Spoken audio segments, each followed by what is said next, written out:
अगर कल Indian stock market crash कर जाता है, ना मैं ऐसा नहीं बोल रहा हूं, मैं भी प्रे कर रहा हूं ऐसा ना हो, तो आपने अपना पैसा जो SBI small cap mutual fund में डाला है वो वापस मिलने में कम से कम 60 दिन का समय लगेगा। लेकिन अगर आपने ये अपना पैसा एडलवाइस के स्मॉल कैप फंड में डाला होता, जो शार्क टैंक इंडिया के फेम राधिका गुप्ता की रन गई कंपनी है, तो आपको अपना पैसा 2 या 3 दिन में मिल जाता था। ये मैं नहीं कह रहा हूं, ये तो एसबीआई और एडलवाइस खुद कह रहे हैं on the direction of SEBI. Small cap investing हमेशा से ही एक रोलर कोस्टर राइड रहा है, रिटेल इन्वेस्टर्स की समझ के बाहर रहा है, और इस अनाउंसमेंट के बाद हमें और भी सतर्क हो जाना चाहिए। वीडियो अंत तक देखिए, हम इसमें स्मॉल कैप इन्वेस्टिंग की स्ट्रैटेजी जो आपने बनाई है उसको रिवाइज करेंगे या फिर आपकी नई स्ट्रैटेजी बनाने में हेल्प करेंगे। अगर आपको हमारा एफर्ट अच्छा लग रहा है तो चैनल को सब्सक्राइब कर लीजिए, इससे हमारा उत्साह बहुत बढ़ता है और ये वीडियोस जो इन्फॉर्मेटिव कंटेंट है वो और लोगों तक पहुंचते हैं और लोगों का भला होता है। चैनल को सब्सक्राइब करने के साथ वीडियो को लाइक भी कर लीजिएगा। 2022 से 2024 की अगर बात करें तो स्मॉल कैप और मिड कैप फंड्स में बहुत सारा पैसा इन्वेस्ट हुआ है इन इंडिया। अगर हम स्मॉल कैप की बात करते हैं तो पूरे इंडिया में जो फंड साइज था वो अराउंड $1 ट्रिलियन के आसपास था इन 2022। 2024 के बिगिनिंग में ये $2.39 ट्रिलियन के आसपास पहुंच चुका है, मतलब 2 गुना से भी ज्यादा। मिड कैप फंड्स का सेम स्टोरी है। अगर हम स्मॉल कैप फंड्स के रिटर्न की बात करें तो वो 2023 अकेले में 43% से बढ़ा हुआ है, जबकि एवरेज इक्विटी रिटर्न्स उस टाइम में 15 to 20% थे। ये दिखाता है कि लोग स्मॉल कैप में इतना सारा पैसा क्यों इन्वेस्ट कर रहे हैं। मिड कैप का भी एकदम सिमिलर स्टोरी है। एक मिड कैप स्टॉक का एग्जांपल ले लेते हैं, इंडियन रेलवे फाइनेंस कॉर्पोरेशन। ये स्टॉक के बारे में तो आप सबने सुना ही होगा। जिसने ये स्टॉक 2022 में लिया और 2023 में बेचा, उसको चांदी ही चांदी हो गई है। 2022 तक 30 के लेवल पे स्टेबल रहने वाला ये स्टॉक 2023 में 130 रुपए का हो गया, मतलब 3 गुना से ज्यादा स्टॉक में इंक्रीमेंट हुआ। स्टॉक 4 गुना हो गया है। मिड कैप कैटेगरी में फॉल करने वाला स्टॉक मार्केट कैपिटलाइजेशन बढ़ने के कारण आज लार्ज कैप कैटेगरी में चला गया है। सेबी ये सब ऑब्जर्व कर रहा है, उसको पता है कि स्मॉल और मिड कैप म्यूचुअल फंड्स में लिक्विडिटी का थोड़ा सा प्रॉब्लम रहता है। तो अगर इतना सारा इनफ्लो आएगा और मार्केट क्रैश करेगा कभी ना कभी, तो लिक्विडिटी के प्रॉब्लम के कारण इन्वेस्टर्स को भारी नुकसान हो सकता है। इसलिए सेबी ने इन स्मॉल कैप और मिड कैप म्यूचुअल फंड्स को एक स्ट्रेस टेस्ट अपने फंड्स का करने को बोला और उसके रिजल्ट्स जन जारी किए, जिससे लोगों को अपने पोर्टफोलियो की वल्नरेबिलिटी पता चल सके। और ये स्ट्रेस टेस्ट के रिजल्ट्स की बात मैं वीडियो के बिगिनिंग में कर रहा था कि आपका पैसा कितने दिन तक अटक सकता है, वो स्ट्रेस टेस्ट बताता है। आप पूछेंगे स्ट्रेस टेस्ट क्या है, वो क्लियरली पता नहीं चला। अभी मैंने समझा ही कहा है। स्ट्रेस टेस्ट में हाइपोथेटिकल सिचुएशंस के अंदर म्यूचुअल फंड का लिक्विडिटी कैसा होगा वो टेस्ट किया जाता है। आसान भाषा में समझाता हूं। ऐसा अज्यूम किया जाता है कि मार्केट क्रैश हो चुका है। मार्केट क्रैश होने से इन्वेस्टर्स अपना म्यूचुअल फंड में इन्वेस्ट किया हुआ पैसा बाहर निकालने की कोशिश करेंगे।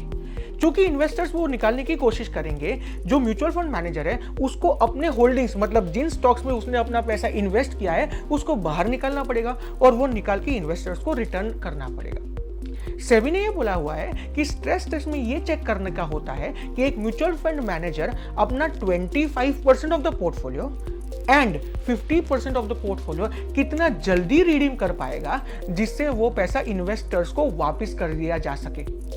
इन टेस्ट के रिजल्ट से इन्वेस्टर्स को अपने पैसों की वल्नरेबिलिटी के बारे में पता चलता है। अगर आपने स्ट्रेस टेस्ट का कॉन्सेप्ट अच्छे से समझ लिया है तो आप आसानी से मुझे बता पाएंगे कि जो फरवरी 2024 में स्ट्रेस टेस्ट हुए ऑन म्यूचुअल फंड्स, उनका रिजल्ट क्या होगा। अगर किसी फंड का टोटल असेट्स अंडर मैनेजमेंट बड़ा है तो उसके अपने पोजीशंस लिक्विडेट करने में टाइम लगेगा, और अगर वो छोटा है तो उसकी पोजीशंस लिक्विडेट इजीली हो जाएंगे और इन्वेस्टर्स को पैसा बहुत जल्दी मिल जाएगा।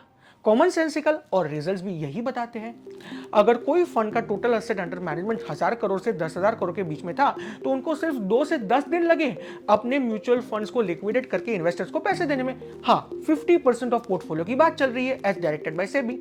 लेकिन अगर किसी फंड का total assets under management 10,000 crore से ज्यादा था, जैसे कि निप्पॉन, एक्सिस, एसबीआई, तो उनको अपना 50% पोर्टफोलियो लिक्विडेट करने में 60 दिन से भी ज्यादा लगेंगे, और वो 60 दिन के बाद ही इन्वेस्टर्स को अपना पैसा मिल पाएगा। तो अगर आपने अपना पैसा स्मॉल कैप और मिड कैप में डाला है और निप्पॉन, एसबीआई, एक्सिस में डाला है, तो क्या आपको पैनिक करना चाहिए?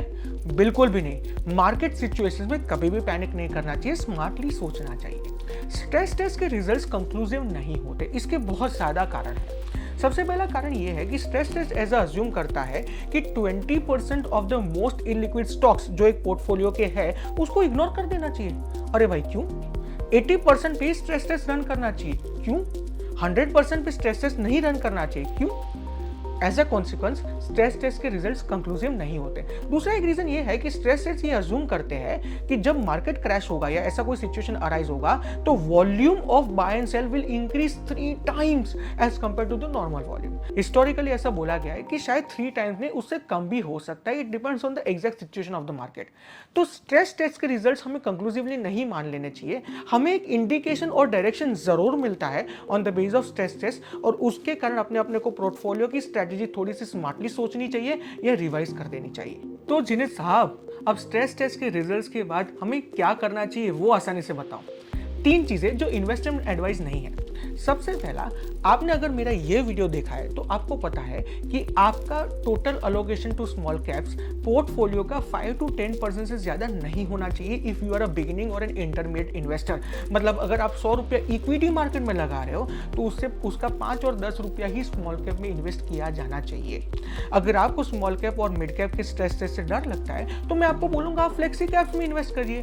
फ्लेक्सी कैप्स क्या होता है? उसमें आप पैसा म्यूचुअल फंड मैनेजर को देते हो और म्यूचुअल फंड मैनेजर सोचता है कि मार्केट सिचुएशन के अकॉर्डिंग कितना पैसा लार्ज कैप में जाएगा, कितना स्मॉल कैप में, कितना मिड कैप में। ये टैक्स एफिशिएंट भी होता है। तो you can always take some money out of small cap and mid caps and put in flexi caps if you feel that there may be a panic situation on your end. दूसरा ये होता है कि अगर आप small cap और mid cap में invest करना चाहते हैं तो जब आप फंड सिलेक्ट करते हैं तो आप जनरली हिस्टोरिकल परफॉर्मेंस, रिटर्न्स वगैरह चीजें देखते हैं। नेक्स्ट टाइम आपको असेट्स अंडर मैनेजमेंट का टोटल साइज भी देखना है और स्ट्रेस टेस्ट का रिजल्ट भी देखना है। आपको अपना सारा पैसा एक स्मॉल कैप म्यूचुअल फंड में या एक मिड कैप म्यूचुअल फंड में नहीं डालना चाहिए। आप मल्टीपल में डाल सकते हो जिससे आप अलग अलग वल्नरेबिलिटी से बच पाओ।